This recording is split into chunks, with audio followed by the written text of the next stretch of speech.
다음 주제로 넘어가 보겠습니다.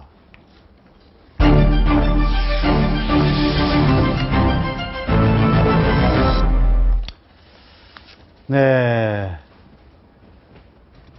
이제 정치권의 이제 사정 한파가 지금 몰아치고 있는데요. 이건 뭐 사정 한파라고 해야 될지, 뭐, 야당에서는 무슨 탄압이다 이런 얘기도 나오고 있지만, 오봉해라고 들어보셨죠? 예, 저도 뉴스를 통해서 들었습니다. 5사람이 등산을 가기 위한 모임이라고. 그렇죠. 그러니까 예. 북한산에, 예. 북한 도봉산이죠, 도봉산. 예, 도봉산에 공짜를 따서. 예, 오봉. 예. 아마 저분들이 같이 작년에 그 둘레길을 같이 걸었던 모양이에요. 근데 거기에 이제 오봉을 보면서 우리가 5명이니까 우리 오봉회라고 하자. 예. 이렇게 서로 네. 얘기를 하고 친목회를 만들었다는 건데 어쨌든 저 모임에 있는 신계륜 의원과 김재인 의원을 통해서 서종의 김민성 네. 이사장이 예. 입법 로비를 했다. 네, 네. 뭐 이게 지금 사건의 요지인데 네. 입법 로비의 액수는 아직 안 나온 거죠? 네, 액수는 예. 안 나왔죠. 액수는 이제 예. 뭐 수천만 원 단위라는 얘기가 나오긴 있긴 한데 아직 수사 초기이기 때문에 구체적으로 얼마가 갔는지까지는 밝혀지는 않고 뭐 3천만 원, 4천만 원의 금액을 언제 받았다라는 지금 단발성 보도가 나오고 있는 것 같습니다. 단발적으로 뭐 수천만 원, 지금 표에서는 저렇게 5천 내지 6천, 신나경 의원에게 일정액이 이렇게 갔다라는 의혹은 제기가 된 상황인데, 이제 저것도 다시 CCTV로 주는 장면이 있다, 예. 없다, 이런 얘기들이 지금 막 보도가 지금 난무하고 있어요. 그래서 예. 어디까지 진실이고 아닌지가 좀 구별이 돼야 될 텐데. 그렇죠. 정영학님께서도 잘 아시겠습니다만 국회를 둘러싸고 이익단체들의 로비는 굉장히 심하지 않습니까? 그렇죠. 이게 사실 우리가 이제 입법이라 그러면은 의원 입법이 있고 행정 입법이 있는데 예. 이 관계는 이제 의원 입법이라 이야기하죠. 예. 통상적으로 이제 상식적으로 약간 간단하게 설명을 드리자 그러면은 의원 입법이라는 것은 어떤 특정한 상황, 법이 필요한 부분에 있어서 의원이 의지를 가지고 법을 만드는 겁니다. 예. 그래서 입안 의뢰서를 써서 법제실에 국회에다가 주게 되면은 그 법제실에서 법을 기초안을 만들게 되죠. 만들고 그 법을 가지고 이제 의원들이 발의 서명을 하게 되는 겁니다. 15명인가 20명인가 잘 모르겠습니다만 20명. 네. 입법은 20명 정도가 이제 사인을 하는 거죠. 그게 동조한다, 이 법에 찬동한다라는 뜻으로 20명 정도 내가 사인하고 그걸 가지고 소위를 열고 상임을 넣고 본회의에 가서 이제 만들어지는 겁니다. 예. 그 과정에서 이 하나의 플로우 과정에서 어디 쪽에 로비가 집중된다. 이건 따지기 힘든 문제죠. 예. 당초 처음부터 이익단체들이나 또는 기관단체들이 우리 조직에 있어서 우리 단체가 영위하는 데 있어서 이 법이 필요하다. 그렇게 해서 의원은 입법 로비를 하는 것이죠. 근데 문제는 선진국에 어디 가도 입법 로비는 있습니다. 입법 예. 로비는 있는데 다만 이것은 이제 거품을 받았느냐 받지 않았느냐. 그렇죠. 에 대한 문제가 문제인데 이 부분에 이제 검찰이 이 정도까지 국회에 대해서 소환조사하고 그래도 혐의가 있다고 이야기하는 것은 충분히 건법에 대한 정황 증거가 있다. 이게 라고 봐야 되는 지금 것이죠. 서종예라고 하는 예술학 예술실용학교. 실용학. 지금이 서울종합예술실용학교고요. 그전에는 서울종합예술직업학교였던 거죠. 예.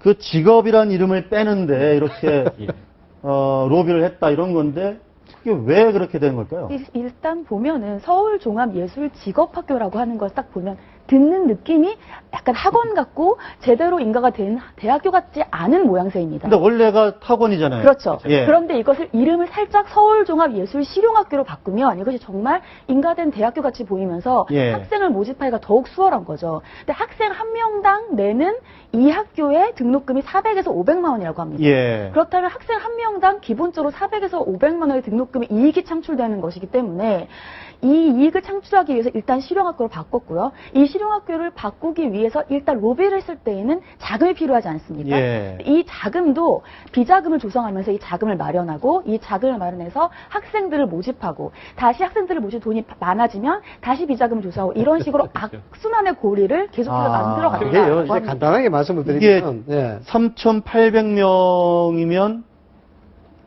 얼추 얼마가 됩니까? 지금 400만 원. 200억 예, 200억 정도. 예, 예. 그 이제 500만 원 정도 간단히 하네요. 말씀드리면 직업학교 들어가고 안 들어가고 이제 많은 차이가 있는 거 아닙니까? 예. 좋게 이야기하면 마케팅이고 나쁘게 하면 사기입니다. 예. 그러니까 간단하게 설명을 드리자 그러면 저축은행 사건하고 똑같습니다, 이게. 예. 네, 저축은행이 2001년도에 법이 개정이 됐지 않습니까? 신용금고에서. 상호 신용금고에서 저축은행 이름을 바뀌었지 않습니까?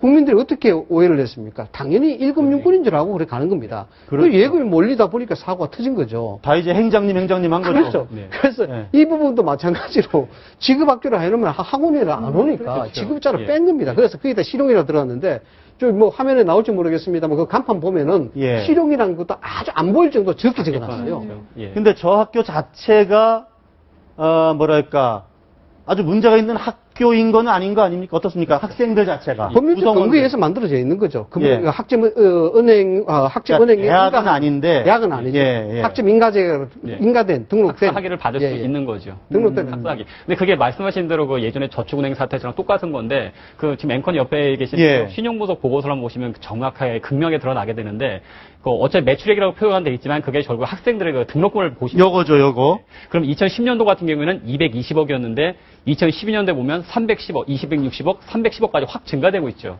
이건 단순히 직업이 100억이 지금 증가를 했습니다. 예. 직업이 실용으로 바뀐 것만을 가지고서 학생 수가 대폭 늘어나서 매출액, 그러니까 등록금 수입이 엄청나게 늘었다는 걸 보여주는 것이죠. 그러니까 국민들 입장에서는 아무리 실용 학교가 뭐 학점 은행제이기 때문에 뭐 학사 학위를 교육부 장관의 학사 학위를 받는다고 생각을 잘 못하고 단순히 이것도 어떤 전문 대학인가 보다. 4년제 무슨 인가받은 대학인가 보다라고 착각을 하고 네. 지원을 점점 많이 하게 된다는 게 문제가 네, 발생하는 거죠. 아무리 뭐 저렇게 인가된 학교라고 하더라도 개설할 수 있는 과가 정해져 있습니다. 그 정해지지 예. 않은 개설된 과는 할 수가 없는데 이 학교 같은 경우에는 개설할 수 없는 뭐 개그학과 이런 것도 예. 있다고 해요. 그러니까 그런 식으로 뭐든 학교 이름 바꾸는 것도 로비를 했지만 내가 어떤 식으로 학교를 운영하든 나는 나를 뒤에서 보좌해 줄 수 있는 세력이 있다라고 믿고 학교를 운영한 것 같아요. 거기다가 이 보고서를 보시면 연구개발비가 전혀 없죠. 예, 지금 보면 연구개발비가 공란이고요. 아무리 여기가 예술학교라고 하더라도 교수님들은 있을 겁니다. 교수님들이 연구개발을 안 한다는 건 말이 안 그러니까 되거든요. 지금 급여, 여기가 이제 급여 항목이고, 그다음 이게 47억 정도가 되네요. 급여 항목이. 그리고 임차료. 여기죠? 8억이. 네. 68억. 예. 사실은 그게 뭐 임차료하고 뭐 가르치는 선생님들 비용을 빼면 더 들어갈 돈은 없잖아요. 예, 그렇죠. 그러니까 말씀하신 대로 근데 보통 기타 비용은 뭘까요? 기타 비용. 그러니까 보통 이렇게 학교에서 기타 비용은 뭐 잡비 할 같은 것들이겠죠. 예. 네. 근데 잡비가 150억이나 된다고 지금 돼 있거든요. 여기를 보면 급여로 47억이고 예. 임차료 68억이고 8억이고 기타가 150억으로 나간 걸로 돼 있어요. 예, 예. 기타에 대한 세부 항목을 또 봐야 되겠죠. 예. 그러니까 지금 여기가 이제 점점 더 보면서 상당히 이제 흥미로웠던 게 보통 일반적으로 대학에서 교비를 횡령할 때 가장 많이 쓰는 방법이 건축입니다.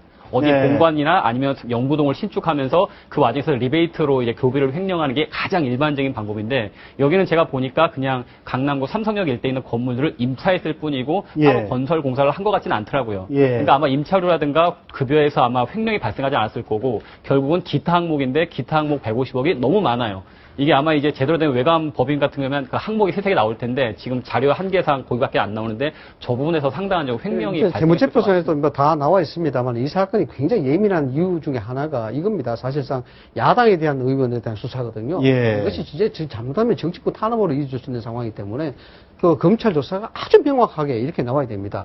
지금까지 이제 이 부분이 야당 의원들을 소환하고 조사를 할 수밖에 없는 근거 이유가 이게 이제 입법 발의 직전에 돈이 오고 갔다라는 부분 하나. 그 다음에 야당이라든가 같은 그 교육부라든가 고용부가 반대함에도 불구하고 신계류 의원이 직접 밀어붙였다. 그러니까요. 좀 그 다음에 무리하게. 여기도 재무제표성에 나와 있습니다만은 입법이 되고 발의가 다 끝나고 법이 통과되고 난 다음에 많은 이익이 났다. 매출이 늘었다. 실질적 이득이 세종에서 받았다라는 부분이 입증이 된다 그러면은 이 부분은 명쾌하게 아마 이건 입법 로비 사건으로 만들어질 수 있는 그런 사건이다. 근데 만약에 그게 예. 돈이 예를 들어서 무슨 정치 자금으로 후원금을 냈다. 예. 아니면 무슨 뭐 불법 뭐를 제공을 했다. 이렇게 2011 구분을 해야 되지 않겠습니까? 그렇죠. 뭐 해야죠. 2011년도에 청원경찰 전국 청목회 사건, 예. 청목회 사건 때 6명의 의원이 기소가 됐습니다. 예. 기소됐는데 이제 그것이 전부 다 나중에 무혐의 처리가 됐었죠. 단 한 번도 뭐 실형을 받지 않은 걸로 제가 알고 있습니다. 예. 이 부분은 이제 아까 말씀드린 세 가지 이유 자체가 명확히 입증이 되면은 정작법하고는 다르게 뇌물죄를 적용할 수 있는 부분이죠. 예. 정작법은 사실상 형량이 굉장히 낮지 않습니까? 예, 예. 그리고 정작법은 웬만한 교육지인들은 거의 다 갖고 있는 부분이라서 그래서 뇌물죄로 적용할 수 있는 부분이 아까 말씀드린 세 가지 부분이 아닌가 이렇게 봅니다. 근데 저는 이번 이 수사에 대해서 뭐 야당 쪽에서 무슨 야당을 탄압하는 것이다, 정치적인 탄압을 하는 것이다라는 주장 자체는 저는 좀 설득력이 떨어진다고 생각합니다. 네. 왜냐하면 이 사건, 이 아무런 사건이 없는데 갑자기 이 사건이 드러난 것이라면 모르겠지만 이 사건은 지금 철피아라고 하는 그쪽을 수사하다가 나온 거거든요. 거기서 지금 수사를 받고 있는 피의자 중에 한 명이 예. 얘기를 하다 보니까 여기에도 뇌물을 준 적이 있다라는 그 얘기를 가지고 나온 것이고요. 예. 그리고 방금 설명을 해주셨지만 정확한 입증이 있어야 된다. 입증이 당연히 있어야겠죠. 없으면 문제가 발생할 수 있겠지만 그렇다면 입증이 100% 되지 않은 것은 수사조차 할 수 없다는 건 말이 안 되거든요. 수사를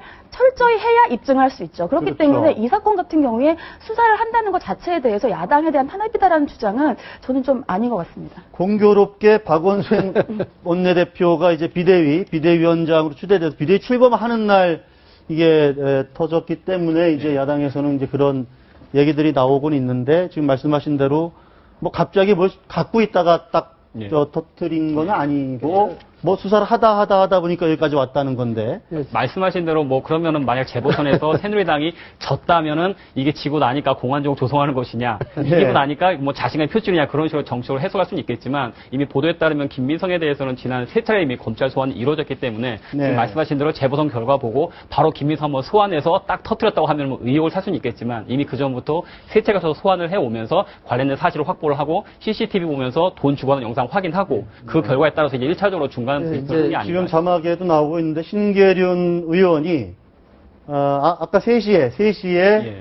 기자회견을 했습니다. 당시에 3시에 기자회견을 했는데 정치적 표적 수사다. 금품받은 사실이 없다. 이렇게 강하게 혐의를 좀 부인을. 그 법 앞에서 뭐 했습니다만. 국회는 네. 누구든 다 뭐 평등할 수밖에 없는데 이제 문제가 되는 게 자꾸 정치권이 요동을 치는 게 바로 그런 정치적 해석 때문에 그렇습니다.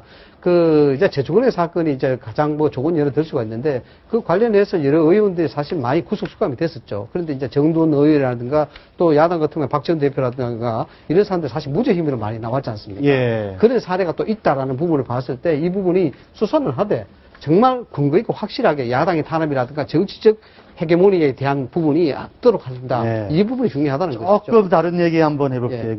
그 언론에서 신문에서 그거 보셨는지 모르겠는데 프란치스코 교황께서 예. 이석기 의원, 통진당 이석기 의원의 석방을 기원하는 그런 기도를 해줬다. 네. 라고 통진당에서 주장을 했어요. 그럼 이거 어떻게 된 겁니까?